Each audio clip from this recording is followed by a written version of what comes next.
Claire, est-ce que vous pouvez en 3 mots vous présenter un petit peu aux gens qui ne connaissent pas forcément ou qui ne connaissent pas forcément le sujet? Moi j'ai eu 2 vies, en fait j'ai passé beaucoup d'années aux États-Unis à écrire des chansons pour des tas de gens. Et puis après j'ai commencé à écrire des livres. Et j'avais eu, en fait, je m'étais fait vacciner, j'avais fait vacciner ma fille contre l'hépatite B à l'époque en croyant être une bonne mère, etc. Et quand j'ai vu les ravages que ça avait fait, je m'étais dit que plus jamais j'écouterais ce qui se dit dans les médias. Et donc quand il y a eu la grippe H1N1, en fait, j'ai commencé à chercher pour moi et pour ma famille, pour savoir ce qu'il fallait faire. Et là, je me suis rendu compte que c'était un tissu de mensonges. Donc voilà comment ont démarré mes enquêtes en fait. Puis après, une fois qu'on met le doigt dedans, c'est un peu le fil d'Ariane. On ne peut pas arrêter à un moment donné parce que tout est mensonge. Et puis tout est relié. Voilà, tout est mensonge, tout est relié. C'est le même plan qui est appliqué dans tous les domaines, dans la santé, dans les vaccins, dans l'agriculture, dans la crise économique. C'est la même. D'ailleurs, on le voit bien, hein, les politiques nous sortent toujours les mêmes raisons, les mêmes excuses. Et on se demande d'ailleurs comment ça peut prendre encore, parce que voilà. Donc en fait, vous participez à dénoncer un peu le lobby pharmaceutique qui est très fort. Oui, mais pas seulement. Enfin, c'est parti du lobby pharmaceutique, mais en fait, c'est pareil pour l'agroalimentaire, c'est pareil pour l'agrochimie, c'est pareil pour la crise économique. On fait le constat, c'est que là, en ce moment, on nous lance sans arrêt à la tête les valeurs de la République et la démocratie. En fait, il n'y a pas de démocratie. Et les valeurs de la République, elles sont pourries de la façon dont en tout cas, celles qu'ils appliquent, ne sont pas les valeurs de la République. Certainement pas. Et donc de fil en aiguille, après, on passe à notre lobby. Après, je suis passée à la crise économique. Quand on regarde dans le temps, parce que ce qui est important, c'est ce qui se passe aujourd'hui n'est jamais que la résultante de ce qui s'est passé des années avant. Donc, quand on regarde ça, on s'aperçoit que c'est pas du tout un hasard non plus. C'est pas une crise qui nous est tombée du ciel comme ça. Je veux dire, c'est la même chose a été faite au Chili, en Argentine, en Russie, en Angleterre, en Grèce, en Espagne, et maintenant c'est chez nous. Voilà, on nous le dit pas, mais voilà ce que c'est. Et c'est les Chicago Boys, c'est Milton Friedman, c'est voilà. Tout s'explique. Est-ce que vous faites partie des gens qui dénoncent donc le nouvel ordre mondial, si on peut l'appeler comme ça? Bien sûr. Est-ce que vous avez... Je ne sais pas, le nouvel ordre mondial, ça ne me dérangerait pas outre mesure, si ce n'était pas la mainmise d'une cinquantaine ou d'une centaine de personnes sur les populations du monde. Parce que quand on regarde bien, quand on regarde les télés étrangères et tout, on se rend compte qu'il n'y a pas un pays au monde où les gens soient heureux avec la mondialisation, personne. Si encore on disait nous on est malheureux, mais il y en a d'autres qui s'en sortent bien, voilà, c'est un bien pour un mal, même pas. Tout le monde est dans la rue, on le voit bien, tout le monde crève de faim, comme on n'a jamais crevé de faim, tout le monde est privé de liberté comme on n'en a jamais été privé. Donc où sont les bienfaits de la mondialisation?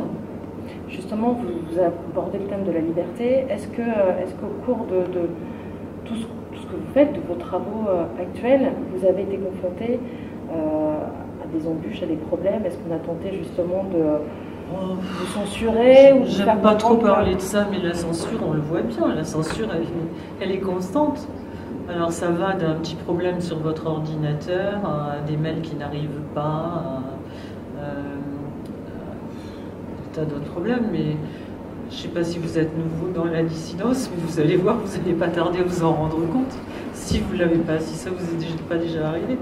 Ça nous arrive régulièrement, mais c'est voilà. vrai qu'après, chaque personne a un vécu plus ou moins différent, et c'est vrai qu'on s'aperçoit, même au sein de la dissidence, qu'il y a des gens qu'on laisse plus ou moins parler, on va dire, d'autres qu'on va avoir tendance à museler plus rapidement.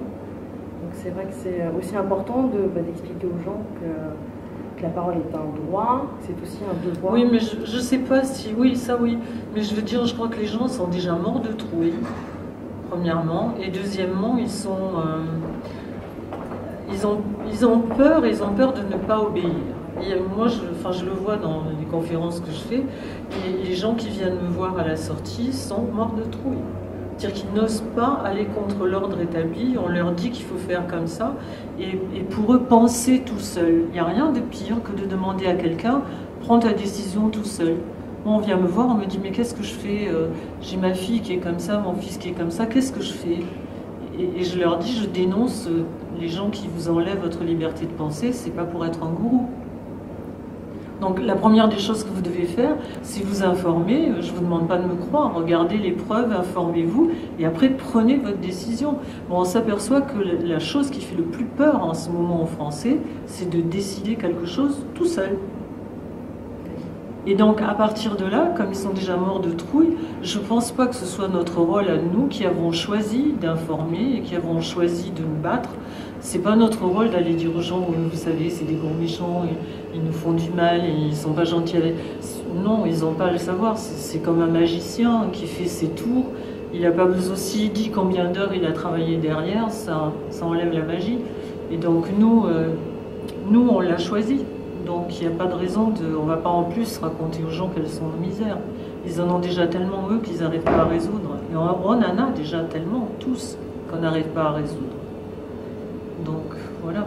Et juste pour terminer, quels sont vos prochains projets, si jamais vous en avez, pour continuer justement la lutte alors mon prochain projet, c'est la suite du complot mondial contre la santé, mais je m'éloigne enfin, ils sont toujours là, parce que c'est les mêmes actionnaires, hein, on les suit à la trace. C'est d'ailleurs ça qui est très marrant, c'est que quand on change de sujet et qu'on est sur un autre sujet brûlant, on s'aperçoit en cherchant, en creusant, qu'en fait c'est les mêmes actionnaires qui avaient sur les pesticides ou sur les semences, quand ils voient le vent tourner et qu'ils voient qu'ils vont se faire plus de pognon sur un autre truc, on s'aperçoit qu'ils sont là. Donc là oui, j'enquête sur les manipulations climatiques et toutes les armes de l'ombre, toutes les ondes, les puces RFID, les nanoparticules. Tout ce qui est ARP, chemtrails aussi, éventuellement? Oui, mais ARP, c'est vraiment, on en fait, bon, c'est devenu mais ARP, c'est qu'un instrument par rapport à des milliers d'autres, les chemtrails. Et l'escroquerie, elle est aussi grande sur le réchauffement climatique que quand on vous dit que si vous ne vous faites pas vacciner, vous allez mourir de la rougeole. C'est aussi grave que ça. Merci beaucoup, Claire. Merci à vous et bon courage. Hein.